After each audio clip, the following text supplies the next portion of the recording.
right. As far as injuries go, Xavier Worthy is ill. He's getting better, but not ready to practice yet. And then you probably saw BJ out here today, which was great to see him standing around and watching. But again, he's not ready to go. But it's good to see him upright, right? So that's a positive thing. Other than that, it was great work. Heated up, a little bit longer practice. We had these. Herbie, how you doing, man? How you doing? Good.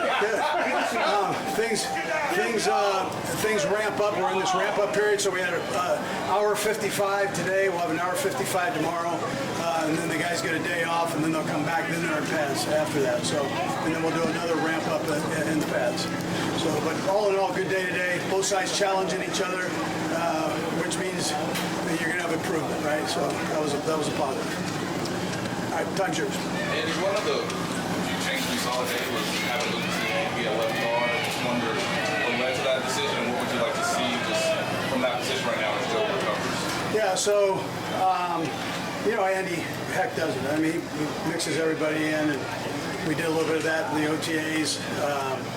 And we asked the guys, listen, we're just going to play the 5 best. Doesn't really matter what position, so we're going to give you a chance at all of them. This is a good time to do that during this ramp-up period. So when they're not in pads, just get them familiar with those areas. Yeah. And it seems like Pat's always like to go downfield up here, but it seems like this year maybe a little more often. What's your advice maybe to him in that regard, other than go ahead and do it? Yeah, I mean, he's going to throw to the guy that's open. We're calling kind of the same plays, Adam, but he's got guys that, that's a part of their game. The best part of their game is going downfield. So he's utilizing that right now and testing it out and seeing how it works. And so far he's had some good connections there. I know you are more position, less pads going on, but so far, one game was just how's he doing? Yeah, he's doing a nice job. Yeah. Everything is kind of pass. We're not doing a ton of run in here, so but for what we're asking him to do, he's doing a nice job. Obviously, along those same lines, Coach, you do have some competition at the left tackle position. Realistically, is there a timeline you would like to see that position settled? Because I think, like, when you think about it, this is like one of those first years where you are transitioning from Fisher to Brown to somebody. Yeah, I mean, we'll just see how it goes. I mean, you obviously want to get the guys reps in there and all that, but you also want to make sure you get the best guy in there. And so you give them a chance to play with one another and as far as the guards and the tackles go, and see what the best match is there and how they fit together. So the same thing, that competition though tends to ramp up once the pads come on Friday? Yeah, a lot of things ramp up there, Herbie. But yeah, that's one of them. Yeah. Once you mix the pass and the run in, that's what you've got to get going here. And we don't, the run is all curved down to where it's almost just fits. So it's not quite the same. Coach, Darius has been working with running backs and both receivers. Playing for him, kind of be that little bit. Yeah, I think that's one of his strengths is just be able to move him around. And he had some positive stats for us at running back last year, and so I think he enjoys doing that. He's pretty multifaceted there with what he can do, and we're going to try to utilize it to the best of his abilities. Andy, the league and the Players Association talking about an 18-game schedule, and it looks like it's only a matter of time. But what are your thoughts on an 18-game schedule? Yeah, I mean, listen, whatever they decide to do, they do. I don't have much of a say on it, Adam. If it goes 18 games, it's going. I know this year it's not going 18 games, so we're going to try to focus in on these 17 that we got and try to do the best we can. Well, and Juwan Taylor's going to come in here.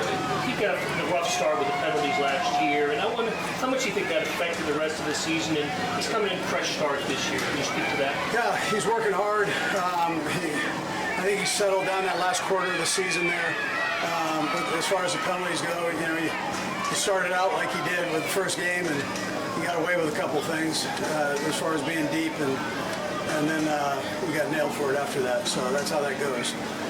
I think he learned a good lesson last year. It looked like he finished strong, so that was a positive, and picking up in a good spot with the OTAs and these practices we've had up here. Yeah. Steve? Oh, Matt, go ahead. Coach, Isaiah Pacheco looks like he's been just maybe getting a handful of reps early on. What's kind of the plan there for him? Yeah, we always try to rotate guys in there, and that's what we're doing. So it's really nothing different. We're not doing anything different there. Just try to rotate them in, make sure they get their legs under them in these 4 days, and then get them going here. So. We'll go last three: Pete, Steven, and then Jesse. Go ahead. Quick follow-up, Yeah. not specific to Isaiah, but overall, how much is the metrics that you get now as far as the centers on the players and the data, and as far as managing them day to day and backing them off when maybe their levels are not where like Mike Frazier says that they should be? Yeah, so that's important. We try to keep a close eye on the guys. As coaches, we try to keep a close eye, trainers, plus you have the data that Fraze keeps track of.